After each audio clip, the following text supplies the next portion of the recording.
Against terrorism అని terrorist infrastructure ని పై దాడి అని క్లియర్ గా చెప్పడం జరుగుతుందండి. పాకిస్తాన్ స్ట్రాటజీ ఇప్పటి వరకు ఏముండేదంటే, మేము మీ దేశంలో ఉగ్రవాదం చేస్తాము, కానీ మీరు కనుక తిరిగి ప్రతిస్పందిస్తే అది పెద్ద న్యూక్లియర్ వార్ అవుతుంది అని చెప్పడానికి ట్రై చేసిందండి. చాలా దశాబ్దాలు దాని స్ట్రాటజీ అదే. పంజాబ్ ఇన్సర్జెన్సీ సపోర్ట్ చేసినప్పటి నుంచి ఇప్పటి వరకు అటువంటి స్ట్రాటజీని అవలంబిస్తుంది. కొంతవరకు మనం దాన్ని బాల్కోట్ లో దెబ్బతీసాం అటువంటి ఆలోచన విధానాన్ని. ఏంటంటే, మీరు కనుక ఉగ్రవాదం చేస్తే కనుక మేము వచ్చి మిమ్మల్ని కొడతాం, ఆటోమేటిక్ గా అదేమి న్యూక్లియర్ వార్ కి వెళ్ళదు అని. కానీ ఈసారి మన వాళ్ళు క్లియర్ గా చూపించింది ఏంటంటే, మీరు చేసిన ఉగ్రవాదం చేసిన ప్రతిసారి మేము కేవలం కాశ్మీరు లేదా పాకిస్తాన్ ఆక్యుపైడ్ కాశ్మీర్ లో మేమే ఎటువంటి ఆపరేషన్స్ ఉండవండి, అక్రాస్ ది బోర్డ్ మొత్తం ఇంటర్నేషనల్ బార్డర్ మొత్తాన్ని మేము టార్గెట్ చేయడం జరుగుతుంది అని పెద్ద ఎత్తున చెప్పడం జరిగింది. అలానే ఉగ్రవాద స్థావరాలని దాడి చేయటం జరిగింది.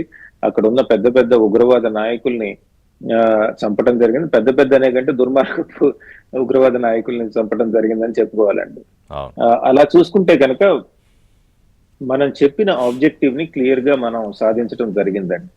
మిలిటరీ ఆపరేషన్స్ కి క్లియర్ ఆబ్జెక్టివ్స్ ఇవ్వాలి, క్లియర్ ఆబ్జెక్టివ్ అచీవ్ చేయడం జరిగింది. పాకిస్తాన్ ఆ ప్రతిస్పందకు రెస్పాండ్ అవుతూ మళ్ళీ పెద్ద ఎత్తున దాడులు నిర్వహించే ప్రయత్నం చేసింది. మనం చూసాము, మనం ఇంతకు ముందు కూడా చర్చించాం. చాలా చక్కగా మన ఎయిర్ డిఫెన్స్ అద్భుతంగా పనిచేసిందండి. ఒక మిజైల్ కూడా ఇటు వచ్చి పెద్ద ఎత్తున పెద్ద ఎత్తున నష్టం కలిగించలేకపోయాయి. ఒకటి రెండు ఏవో పడ్డాయి, కానీ అవి వెళ్ళి ఏవో పొలాల్లో పడ్డాయి. సో దీని ద్వారా మనం చూసింది ఏంటంటే, మన ఎయిర్ డిఫెన్స్ అద్భుతంగా పనిచేసింది. మరో మెసేజ్ కూడా పాకిస్తాన్ కి వెళ్ళింది. ఏమిటంటే, మీకు మాకు టెక్నాలజీ పరంగా దాన్ని ఏమంటాం, వెపన్ సిస్టమ్స్ లో చాలా వ్యత్యాసం ఉంది. సో మీరు పిచ్చి పిచ్చి వేషాలు వేయకు. ఆ మాత్రం కూడా పాకిస్తాన్ అవేవో దాడులు చేయగలిగిందంటే వెనకాల తుర్కీయే డ్రోన్స్ ఇవ్వడము, టెక్నాలజీ ఇవ్వడమే కదా. అండి తర్వాత చైనా కూడా సపోర్ట్ వచ్చింది. కానీ మనం చూపించాం, మన మిజైల్స్ అవి వెళ్ళి వాళ్ళ ఎయిర్ ఫోర్స్ బేసిస్ ని పెద్ద ఎత్తున ధ్వంసం చేశారు. నిన్న డీజీఎంఓ బ్రీఫింగ్ చాలా చక్కగా ఉందండి. చాలా క్లీన్ అండ్ ప్రిసైజ్ గా ఇచ్చారండి మన డైరెక్టర్. ఎక్కడ ఎటువంటి అపోహలకు తావు లేకుండా ఉంది.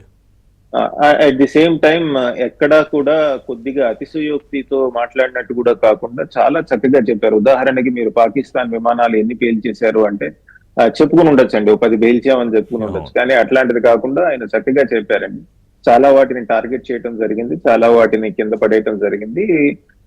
కాలక్రమేణా ఇంకా ఎవిడెన్స్ కలెక్ట్ చేసి మీకు అందరికీ చెప్పడం జరుగుతుందని చాలా నీట్ గా చెప్పారండి. సో దీన్ని బట్టి మనకు తెలుస్తుంది ఏంటంటే, మన బ్రీఫింగ్స్ పాకిస్తాన్ వాళ్ళ బ్రీఫింగ్స్ లా కాకుండా నీట్ గా ఎవిడెన్స్ బేస్డ్ బ్రీఫింగ్స్ అవి నడుస్తున్నాయండి. ఇవాళ జరుగుతున్న డీజీఎంఓ మీటింగ్ కూడా, director general of military operations meetings రెండు వైపుల్లో కూడా అది కేవలం సీజ్ ఫైర్ కి సంబంధించి అండి, కాల్పుల విరమణకి సంబంధించిన లాజిస్టిక్స్ ఏర్పాట్ల మీద చర్చ నడుస్తుందండి. ఇది అంతేకాని కాశ్మీర్ మీదో లేదా వాటర్ ట్రీటీ మీదో వీటి మీద చర్చ కాదండి. ఉండడానికి అవకాశం లేదు. అది director general of military operations చర్చించే పరిధిలో కూడా ఉండదండి. అంటే రెండు director general of military operations మాట్లాడుకుంటున్నారంటే మిలిటరీకి సంబంధించి, సీజ్ ఫైర్ కి సంబంధించి, కాల్పుల విరమణకి సంబంధించే మాట్లాడతారు. కానీ మిగతా అంశాలు మాట్లాడే స్థోమత పరిధి వాళ్ళకు ఉండదు కదా.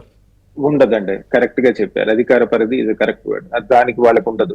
సో కాబట్టి వాళ్ళు మిగతా చర్చించరు, చర్చించకూడదు కూడా. సో నా ఉద్దేశంలో ఇది ఒక మంచి పరిణామం.